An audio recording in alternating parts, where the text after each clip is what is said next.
Do you need help with marketing, new clients, or online reviews? MassageBook is your solution, streamlining all the challenging aspects of your massage therapy practice. This powerful software simplifies scheduling, payments, and marketing, allowing you to focus on what you do best, helping clients live better. Plus, sign up now with code ABMP50 and get $50 off after your free 30-day trial. Visit massagebook.com, create an account, and transform your practice today. That's MassageBook with code ABMP50 for $50 off. Don't wait. Give it a shot today. Introduce your clients to MyCo Clinic, a new pain relief powerhouse for musculoskeletal pain relief. MyCo Clinic topical pain relief products are the first to combine the anti-inflammatory benefits of functional mushrooms, including reishi, lion's mane, cordyceps, and shiitake, with proven analgesics, menthol, and camphor. Our ingredients work synergistically to offer deeply penetrating, rapid relief. MyCo Clinic is available as an ointment, cream, oil, and roll-on, available exclusively to healthcare practitioners. Get your free 10-pack sample of MyCo Clinic ointment by visiting myco-clinic.com/get-free-samples. Anatomy Trains will be holding our flagship Anatomy Trains Structural Integration ATSI training in beautiful Vancouver starting September 16th, 2024. Progressively build your anatomical knowledge, hands-on manual therapy techniques, and most importantly, seeing and understanding postural patterns and developing strategies tailored to individual needs. We warmly invite you to apply today and bring your bodywork career to the next level. Visit anatomytrains.com for more.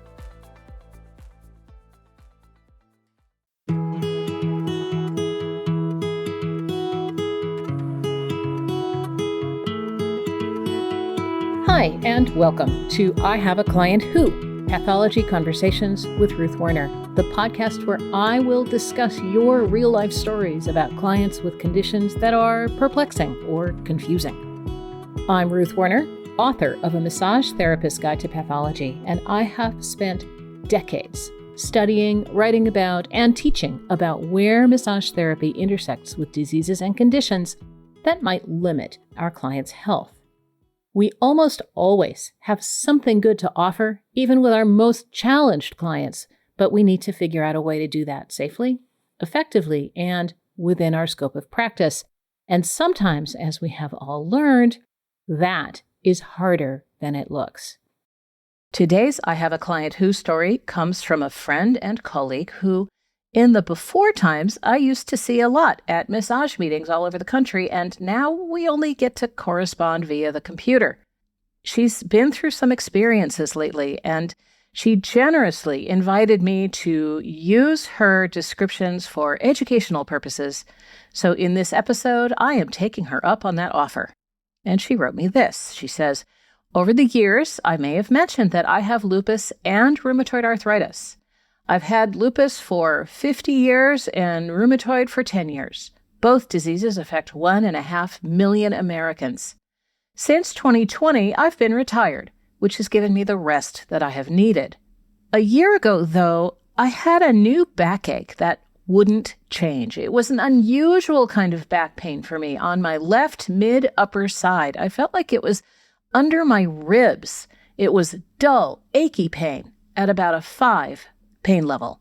I noticed it more when I was still, but would come on gangbusters when I was working hard physically. I reported this to my rheumatologist, who was writing with the "it's arthritis in your mid-back" theory, and I was willing to buy it for a while. I agreed to x-rays, which showed some arthritis, but nothing that could specifically explain this pain. He referred me to an orthopedic doctor specializing in backs, who then sent me to an acupuncturist, and a massage therapist there performed a beautiful rib massage for me. None of this touched the pain. The effects of the acupuncture were wonderful. At times, I felt not only did I have a new back, but a new body. But it didn't touch the pain. Soon after that, another rheumatologist asked me if I have breathing problems, which I have had for many years. However, breathing in or out didn't seem to affect the pain, which actually might have been a clue. Long story short, after being diagnosed with interstitial lung disease, specifically pulmonary fibrosis, and given a different disease-modifying medication that specifically targets the lungs, the pain finally went away. It was most likely due to lung inflammation related to scarring. I've had many pulmonary embolisms, which are due to an unknown blood clotting disorder. Both lupus and rheumatoid arthritis can cause clots. I have not had the pain since then. I didn't think to share this until I started thinking about the therapist who maybe has someone with back pain come in. It could have involved latissimus or teres major, or maybe even the muscles and fascia supporting the ribs and the scapula. I would never have suspected lung issues.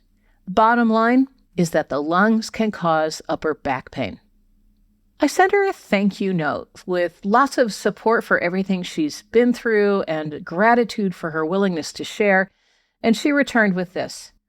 With lupus, she says, it's often one thing after another. This is just another thing, and like many lupus things, it has interesting potential to cause confusion. If I wasn't someone with experience in massage therapy, I might have asked for deeper pressure between those fragile intercostals, or an elbow here and there, all to no avail, and possibly causing bleeding since I'm on anticoagulation therapy, or other kinds of harm in general. And that was the end of our correspondence. I'm so sad to know that someone I'm really fond of is going through all of this, but also so grateful for a few things.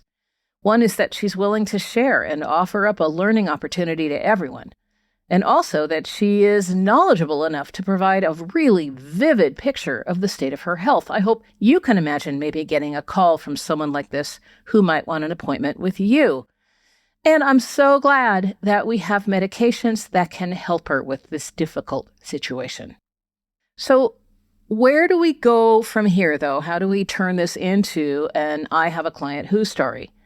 Well, for this episode, we could look at lupus, or we could look at rheumatoid arthritis, or we could look at how these autoimmune diseases can cause blood clots and pulmonary emboli, because who doesn't love talking about blood clots?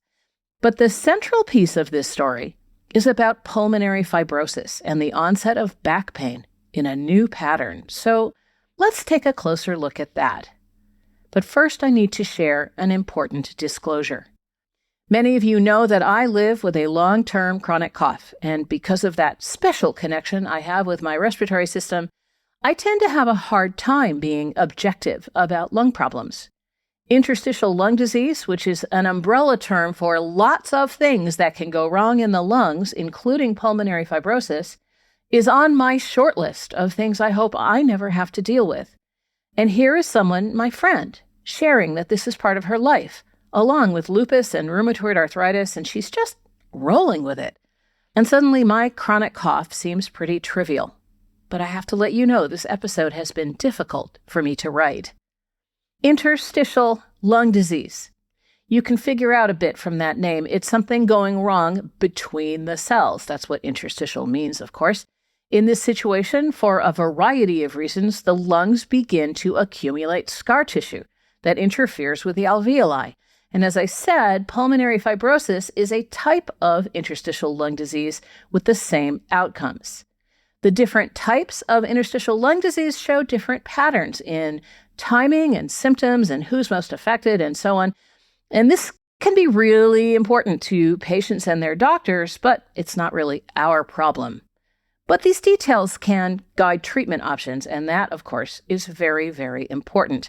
One thing I will share with you in all of my reading about these conditions in preparing for this podcast, upper back pain was never specifically pointed out as a common symptom of this issue. Here is an edited description of pulmonary fibrosis from one of the resources I looked at, and this captures some of the most important concepts for us. They said, idiopathic pulmonary fibrosis is a chronic, progressive, fibrosing interstitial pneumonia of unknown origin. Lung fibrosis is defined by the replacement of the normal, compliant, elastin-rich lung extracellular matrix with an aberrant matrix, that is rich in fibrillar collagen. One of the defining features of idiopathic pulmonary fibrosis is its unpredictable clinical course, which can range from long periods of clinical stability to acute exacerbations with rapid decompensation. For some patients, the disease progresses rapidly. Others may experience a slow progression of the disease in which their lung function remains stable for an extended period of time, and they live a considerably longer life than others with idiopathic pulmonary fibrosis. What we can take from this is that pulmonary fibrosis is a serious and unpredictable condition of the lungs, and it interferes with breathing, and sometimes it is terminal. But I'm glad to say it is also treatable, and we will get to that. What is the overlap between pulmonary fibrosis and lupus? How many people have both? Surprisingly, it turns out to be really hard to say. Some of the resources I found said that the overlap between these two conditions is rare. Others say that it's really common, and others say that it depends on the type of lupus. But our contributor has both lupus and rheumatoid arthritis. That's a combination that is common enough it has its own nickname. Sometimes it's called rheumatoid. And that qualifies as mixed connective tissue disease. And the data says that mixed connective tissue disease and pulmonary fibrosis often go hand in hand. But it's all so specialized, and often it sounds very, very dire. Fortunately, there are a couple of drug-based treatment options. We don't need to get into the weeds about what these drugs are and exactly how they work, but I'll share that one of them, called nintedanib, works by preventing the proliferation of fibroblasts. Fewer fibroblasts means less scar tissue growth in the lungs. So this can slow the process, but probably it won't reverse it. The other main medication is called pirfenidone, and according to Drug Bank, the exact mechanism of action of pirfenidone is not fully understood. It is suggested that the antioxidant effects of pirfenidone contribute to its anti-inflammatory effects, leading to anti-fibrotic effects. So that sounds like a less direct pathway. The side effects of these drugs can be really severe, and they also have a lot of interactions with other common drugs. So using them is not always a simple or complete strategy. Still, it's great that we have something to slow the formation of scar tissue in the lungs.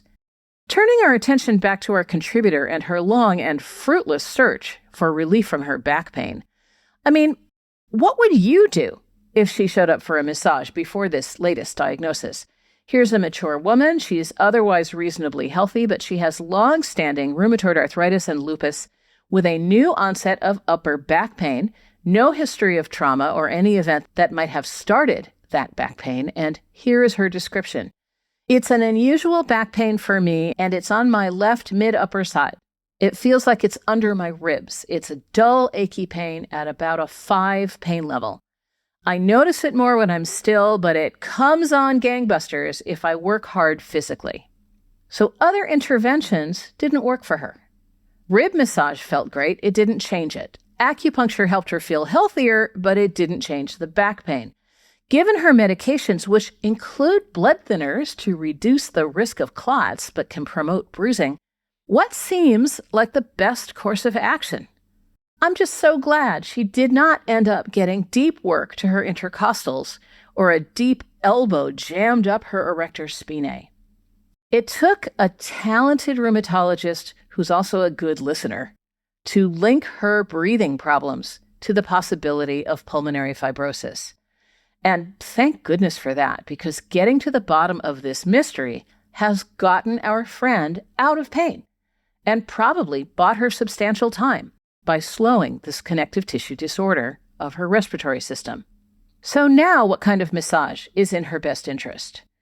Things that don't run the risk of causing bruising, to start.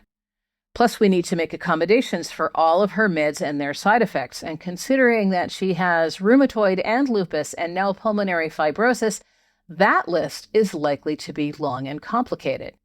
We also need to base decisions on her preferences for bodywork and, above all, on her goals for massage today, which now, at last, hooray, do not have to include dealing with this unreachable back pain.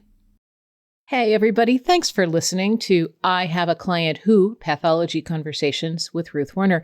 Remember, you can send me your I Have a Client Who stories to ihaveaclientwho@abmp.com. That's ihaveaclientwho, all one word, all lowercase, at abmp.com. I can't wait to see what you send me, and I'll see you next time.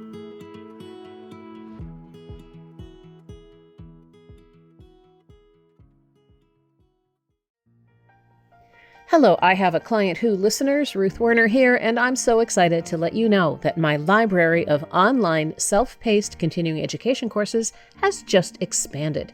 I now have a 2-hour ethics course called A Doctor's Note is Not Good Enough and What is Better. This NCB-TMB approved course goes into why a doctor's permission or approval or even a prescription doesn't provide the legal or safety protection you might think it does. Then we look at how to start useful conversations with healthcare providers that will actually get us to safe and effective massage for our clients with complex conditions.